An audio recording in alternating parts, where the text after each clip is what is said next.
nem da fraternidade que deve nos caracterizar. E essas instituições aí são todas políticas, esportivas, culturais, instituições educativas. Não cabe ao palestrante espírita fazer ataques a pessoas, instituições e ideias. Às vezes não concordamos com determinadas ideias, mas não é a nossa função, a função do palestrante, do comunicador, combater ideias. Ou, melhor, atacar ideias. O que nós temos que fazer é divulgar as ideias que enobrecem a alma humana. O que dizer, então, com aqueles que assumem demonstrações que têm muita cultura ou querem se autopromover? Também é incompatível. Eu deixo para a imaginação dos amigos que estão nos ouvindo esses comportamentos de tentativas e demonstrações de muita cultura e de autopromoção pessoal. Recomendável, pontualidade. Claro, nós já até falamos sobre isso. E assiduidade. Existe um compromisso com a tarefa. Nós temos que ser assíduos à tarefa assumida. E sempre observar, o público é heterogêneo.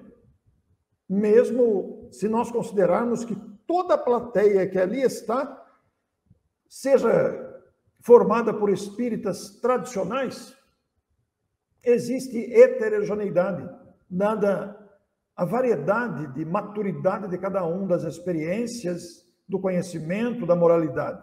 Somos um público heterogêneo, estejamos onde estejamos, considerando as nossas experiências passadas.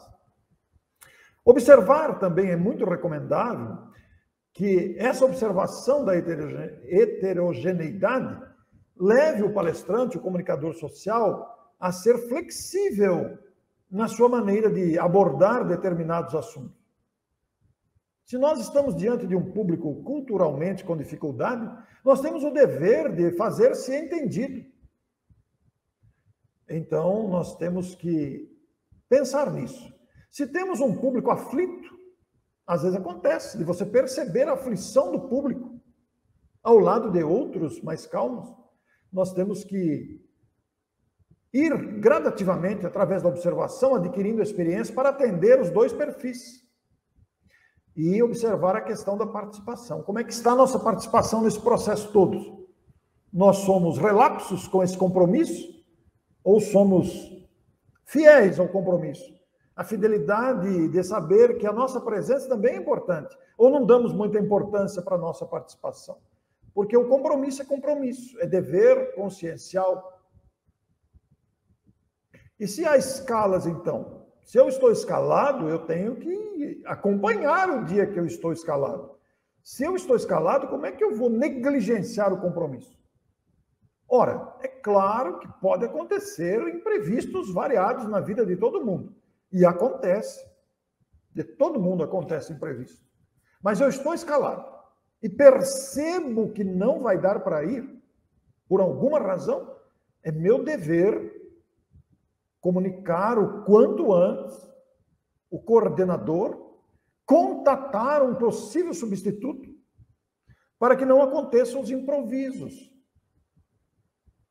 E se eu estou escalado, eu sei que vou falar na quinta-feira, por exemplo, eu tenho que me preparar. Aí entra tudo aquilo lá do começo, o roteiro, o embasamento em Kardec, tudo aquilo. Mas chegou no dia, eu tenho aquele compromisso, é a minha participação, é a minha escala. Pode acontecer de não dar certo por variadas razões.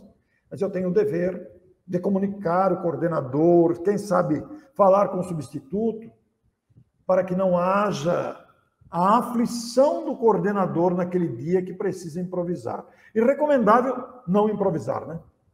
Como dissemos lá atrás. Não improvisar a fala. Preparar-se, saber em mente com antecedência o que vai ser falado. Até porque isso facilita a sintonia com os espíritos. E observar o volume, a velocidade e o tom de voz. Às vezes o tom de voz é agressivo, é um tom de voz acusador, e o volume às vezes é exagerado. Eu, particularmente, tenho que me vigiar bastante, eu tenho um volume de voz alto, e também às vezes exagero na velocidade. Por isso digo para vocês, estou falando primeiro para mim mesmo e compartilhando com vocês essas observações que a experiência da comunicação vai nos trazendo. E o palestrante, o expositor, o coordenador de grupos tem que observar isso. Porque, veja, quem aprende a ouvir com atenção, aprende a falar com proveito. Emmanuel, nós temos que aprender a ouvir para aprender a falar com proveito. E isto é altamente recomendável, indispensável, portanto, ao comunicador espírita. Estudar a doutrina espírita. Parece óbvio a gente falar isso, né? Mas é uma necessidade de todos nós. Nós temos que estudar o espiritismo para nos tornarmos legítimos comunicadores espíritas. O estudo do espiritismo é um compromisso permanente. Aí alguém fala assim, mas eu já li esse livro há 30 anos. Pois continue lendo. Cada vez que você lê, você vai tirar outros detalhes antes não percebidos. Eu tenho um livro que eu gosto muito, A Luz do Consolador, de Ivone Pereira, que leio muito, estou sempre consultando, A Luz do Consolador. E recentemente, falando sobre Ivone, eu fui buscar o livro novamente.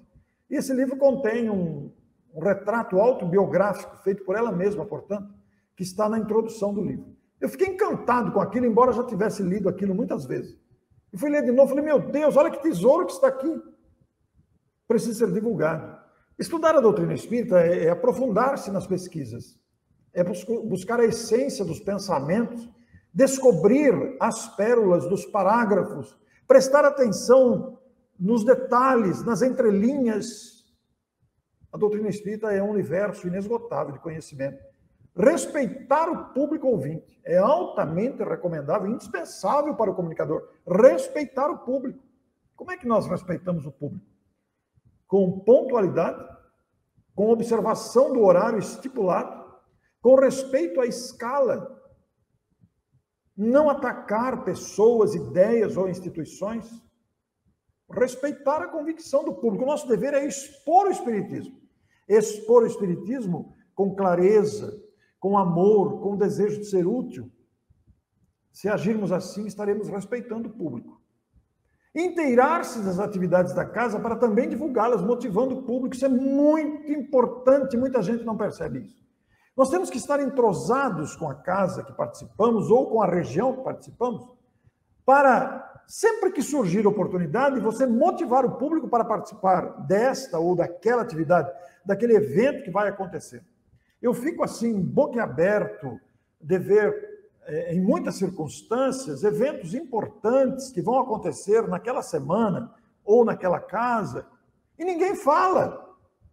Os coordenadores de grupo, aqueles que abrem as reuniões, aqueles que dão os avisos, ninguém. E quando dão aviso, só fala assim, sexta-feira vai acontecer uma palestra, tal, vai ter um evento. A pessoa nem ouviu.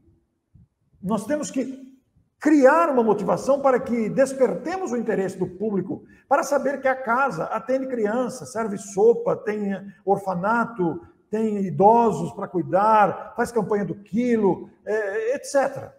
É importante isso, importante. Mas isso tem que ser feito de forma atraente, não adianta despejar no público todas as informações. Olha, nós fazemos sopa, nós temos uma livraria. Não, cada semana destaca uma. E se a gente estiver inteirado das atividades, não sermos indiferentes ao que a casa faz, nós descobriremos fórmulas de divulgar as atividades para interagir com o público. E uma coisa indispensável, ouvir outros palestrantes. Poucos palestrantes fazem isso. Poucos. É uma virtude muito grande a gente se dispor a ouvir outras palestras de outros companheiros, de outros colegas palestrantes. Porque quando a gente ouve outros palestrantes, a gente vai criando referências importantes daquilo que deve ser falado ou não deve ser falado, de como deve ou não ser falado. Nós vamos criando medidas e pesos para as questões. Conheço palestrantes que só vão no centro para fazer palestra e não participam das palestras dos outros palestrantes. É uma atitude lamentável. Eu não estou aqui acusando, não quero que isso seja uma crítica, mas estou falando um assunto que precisa ser falado. Porque muitos de nós achamos que não precisamos ouvir, eu já sei tudo isso daí, né?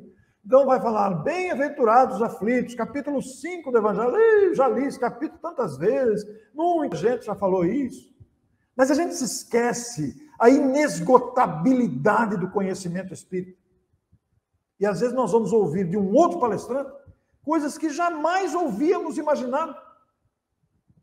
Do foco de abordagem, dos exemplos que ele traz, da pesquisa que ele fez. Então, o palestrante precisa ouvir outros palestrantes para formar uma referência. Eu adoro ouvir outras palestras. Adoro ouvir palestras, aprendo muito com elas. Então, a gente não pode se esquecer disso. E citar exemplos dignificantes. É muito importante que a gente sempre cite exemplos de grandes feitos, de grandes vidas, para mostrar o empenho, a dedicação, o sacrifício de grandes nomes. E sempre se considerar um eterno aprendiz. O palestrante não pode descartar essa sensação interior, essa consciência. Nós somos aprendizes, eternos aprendizes. Ou será que já nos achamos os tais? Isso é orgulho e vaidade. Não somos os tais. De forma nenhuma. Nós estamos num estágio ainda muito baixo de evolução. Nós ainda temos vingança, ainda temos ciúme, temos inveja uns dos outros ainda. Nós somos moralmente medíocres, me permitam dizer isso, convenhamos a realidade humana. Nós somos criaturas ainda com muito para aprender. Então, vamos nos basear nos exemplos e vamos nos considerar aprendizes e, principalmente, prestigiar o movimento. Muitos de nós nos contentamos a ir no centro só no dia da nossa tarefa. Eu só vou no centro no dia da reunião mediúnica, eu só vou no centro porque aquele dia sou eu que coordeno, eu só vou no centro porque sou eu que faço passe. E o resto? Tá certo que a pandemia causou uma alteração muito grande em tudo isso, nessa realidade. Mas prestigiar o movimento é ir na palestra do companheiro que foi convidado de outra casa, é ir prestigiar o palestrante de outra cidade convidado, é ir prestigiar o seminário, o evento, que foi organizado com essa finalidade de valorizar o pensamento espírita. Prestigiar o movimento, porque esse movimento é o resultado do esforço de muita gente, cujo objetivo essencial é instruir e consolar. E a gente não percebe, né, que essa instrução e consolo e conforto ao coração tem o poder de mudar o mundo. E a gente fica reclamando do mundo, acomodado e esquecendo de prestigiar as realizações do movimento.